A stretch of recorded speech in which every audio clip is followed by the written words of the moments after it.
Come what may, I must run. We've all said something like that before, right?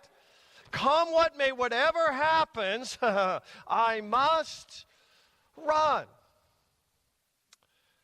Kids, maybe you have said that before when you have been running away from a big sister and you are running for your life, maybe to a closet or to a fort out back.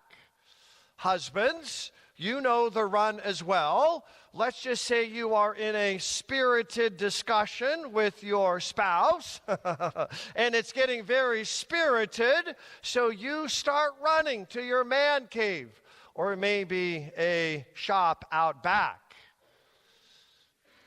This would be a picture of some of my students at Concordia Seminary in St. Louis, Missouri.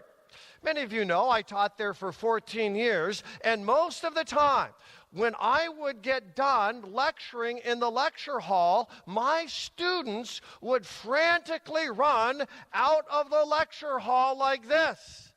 I never understood why. Some of us, right, we run from Fort Wayne Winter. We run to a place called South Florida, or places even further south. Right?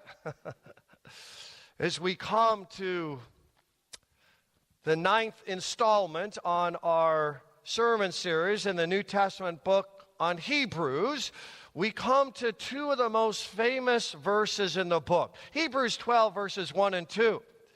There's only one imperative verb in Hebrews 12, 1 and 2, and it governs and guides and motivates and defines everything in these famous two verses. And what would be the only imperative verb? Oh, you know. Run. Run. Everything in Hebrews 12, 1 and 2 supports, defines, motivates, and guides the run. Everything in these two famous verses is there so we can say in our Christian life, come what may, I must run. Let's get our bearings. Hebrews 12, verse 1 begins with a strong connecting word. In English, it's therefore, but in the original Greek, it sounds like this, toigaroon. And in Greek, toigaroon means this is connected, this is connected, this is connected. You get it? It's all connected. Chapter 12, 1 and 2 is tightly connected with chapter 11. And if we don't get toigaroon, therefore, the first word in the English of Hebrews 12, verse 1, we will miss significant biblical truth. The point is then, is that we need to understand chapter 11 in Hebrews.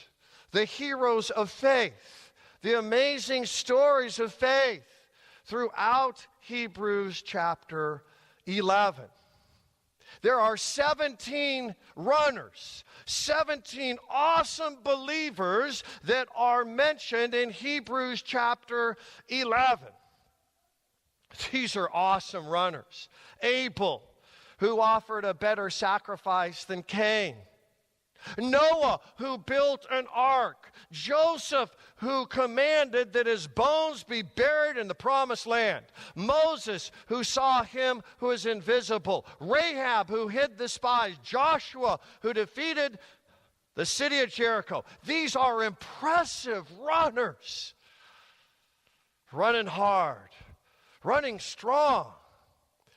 But the last verse in Hebrews 11, verse 40, says God has planned something better for us. This is the theme verse of our sermon series, right? Whatever God gives in the Old Testament, in the New Testament, in Jesus, is always better. It's always better. And in this context, he's talking about the race. The Old Testament believers, they had an awesome race, but God has planned a better race for us. what makes the Christian race better than these runners in Hebrews chapter 11? Well, let's find out. First, the witnesses. The witnesses. The runners in the Old Testament, they didn't have witnesses. They didn't have people cheering them on. We do. Oh, my, do we ever. There's that therefore, right? Toy Garoon, it's connected, it's connected, it's connected. How's it connected? All those great runners in the Old Testament, in Hebrews 11, are now surrounding us, giving us high fives, saying God is faithful, God is merciful. If I can do it, so can you. Come what may, they say, you must run. And we're surrounded by all of these believers in the Old Testament. Hebrews 12:1 calls them a great cloud of witnesses. Why a cloud? I mean, we have got enough clouds in Fort Wayne. Why do we have to have clouds in our Bible reading today, right? Cloud, quite often in the Bible, signifies God's real presence. God led Israel out of Egypt by a cloud. Moses was on Mount Sinai for 40 days and 40 nights in a cloud. Jesus is baptized by John in the Jordan River, and the Father speaks from a cloud.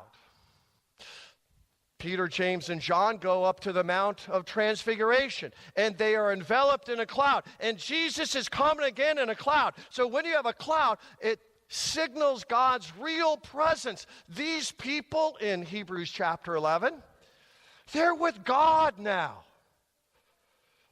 But they're still witnessing to us. The great cloud of witnesses. What does that mean? In Hebrews chapter 11, remember, you can't understand 12:1 and 2 without 11. In Hebrews 11, verse 4, it says, Abel, though dead, still speaks. And that's true of all 17 of these people in Hebrews chapter 11. They're still talking. They're still encouraging us in the race. Where are they talking? The Bible, throughout the Old Testament. We have better witnesses. We have this cloud of witnesses saying, come what may, whatever happens in your life, don't give up, don't get discouraged, you must run. Second, as we make our way through these two verses, we have a better strategy. A better strategy. What's our strategy in the run? Let us throw off everything that hinders and the sin that so easily entangles.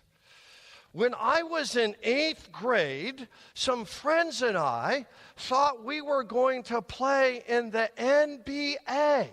Folks, that's called the National Basketball Association. We are absolutely delusional. But we thought we were going to make it. And so that whole summer, we had a basketball camp. And every day, we would put on ankle weights. Anybody know what ankle weights are? And we would run around Sloan's Lake in Denver, Colorado. I can still feel those ankle weights connected to my ankles. If you have ankle weights, you don't run very fast. The Hebrew author says, we all have ankle weights. Everything that hinders, the sin that so easily entangles. The Christian life is not run well with ankle weights. Slow us down. Get in the way.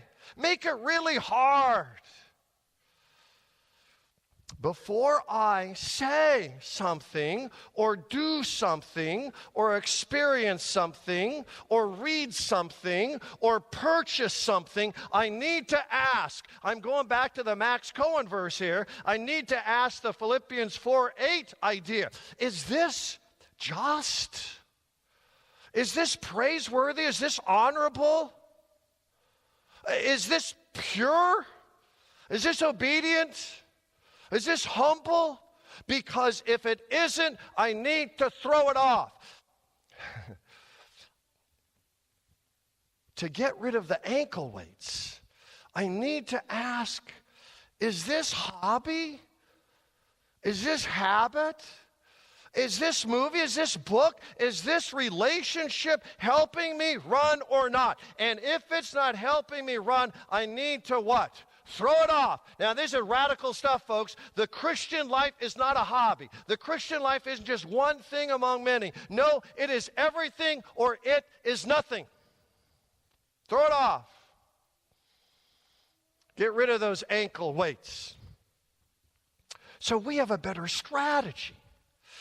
Therefore, since we're surrounded by such a great cloud of witnesses, and they know about the ankle weights, and they threw them off, let us throw off everything that hinders, the sin that so easily entangles, and then we've got the command. Remember, there's only one imperative in these two verses. And what would that be? Run. Run. Not meander, not stroll, not take a leisurely walk in the park. No, the command is run. Now, the people who originally received Hebrews were given up. They lost their passion. They were just going through the motions. They weren't vigilant. In fact, in Hebrews 12, verse 10, it says that they have feeble knees. I know what that feels like. So do you probably. Feeble knees. Weak hands and feeble knees in Hebrews 12, verse 10. So it's easier when you have weak hands and feeble knees to do what? Sit down. It's so much easier to sit down than it is to rise up and run. It is so much easier to sit down than it is to rise up and run. But we have a command here. It's not a suggestion, it's a command. It's an imperative. Run.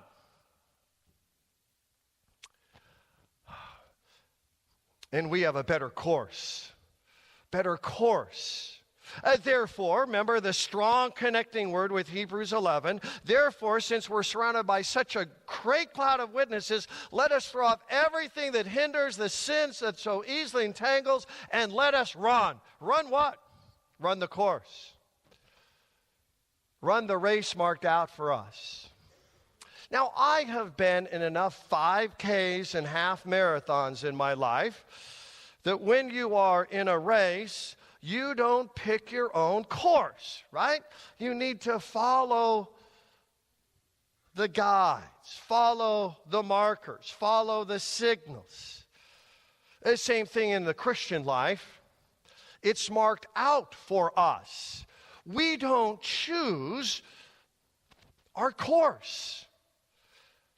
And your course is different from my course, which is different from her course, which is different from their course. We all have a custom-made course. I wish I could tell you that was an easy course.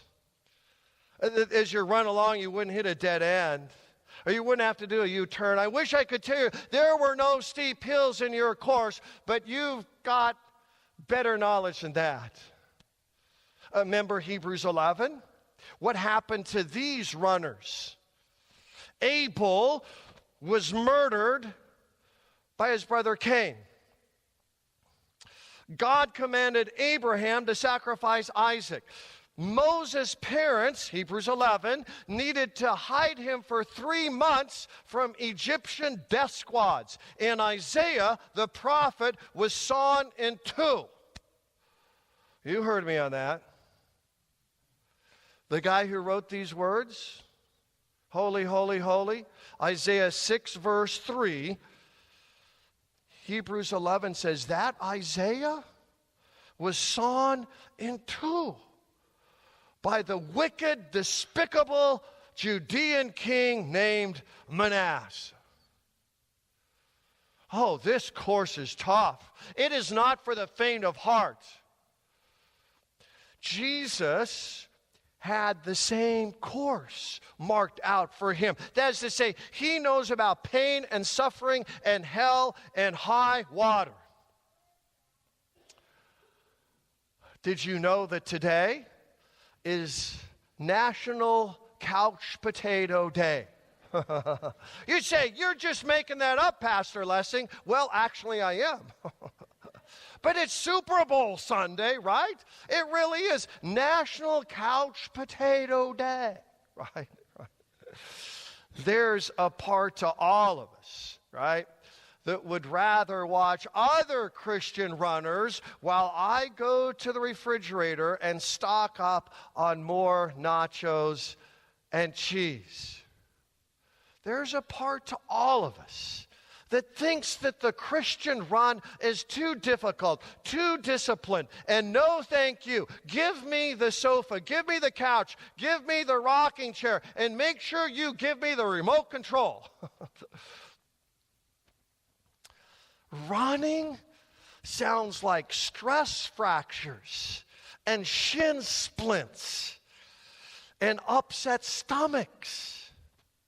Most of us are content with a Christian race that is only a quick run around the block, an easy 5K at the park, a race that doesn't break a sweat, a race in which I call the shots, Jesus doesn't. A race where our motto is, come what may, I must have fun. And by the way, pass another cinnamon bun. One of my favorite movies, 1981 movie called Chariots of Fire. It's all about running, right? Eric Liddell, he's the guy out front, the blonde Scotsman, famously says, he's a Christian. He actually dies in China during World War II as a missionary, Eric Liddell. But he says in the movie, I feel his presence, I feel his pleasure when I run. Eric Liddell, of course, is running hard in this race. And he is running against an Englishman named Harold Abrams. This is the first race Harold Abrams ever lost. And he lost to Eric Liddell. Harold Abrams is crushed in the movie and in real life. He'd never lost before. Never in his life. So he gives up running.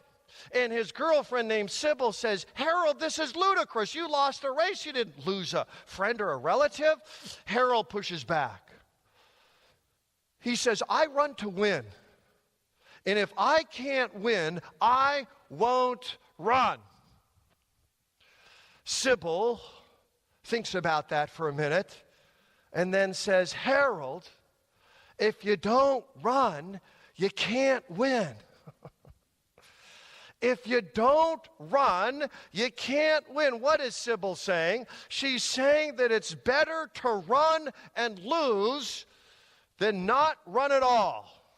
It is much better to run as Christians and lose and have heartaches and upsets and dead ends and U-turns than it is to not run at all. Are you in? I mean, really? In the distance, we can see him. The runner, right? You can see him. Here's the one who trains. Here's the one who is passionate about running. Here's the one who knows running for the long haul. Here is the world's greatest runner ever. 12 verse 2. Let us fix, fasten, glue, rivet our eyes on the runner. The runner for the ages, Jesus. Let's look at his race marked out for him. He's the author and perfecter of our faith. He begins it in baptism, and when we are done running, he catches us and loves us and holds us forever. That's who Jesus is. The author and perfecter of our faith, who for the joy set before him, that's huge in our race. We need to see the joy at the finish line. If you don't see the joy at the finish line, you'll give up, you'll quit. You'll become a couch potato, spiritually speaking. You need to what?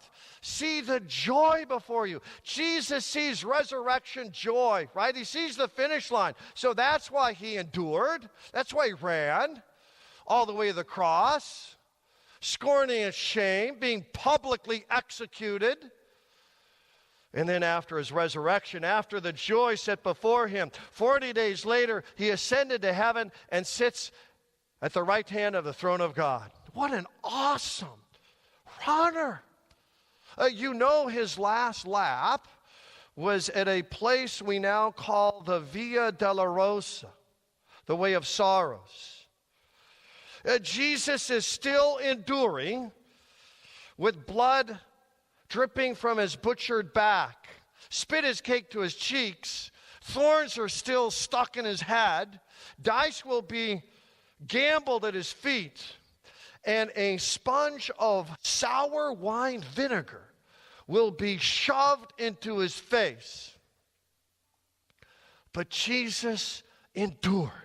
Jesus ran. And alive on the third day, now experiencing the joy set before him, Jesus keeps running. He doesn't run over us or past us or ahead of us. No, Jesus runs to us and with us and beside us. Jesus runs to us and with us and beside us because Jesus loves us.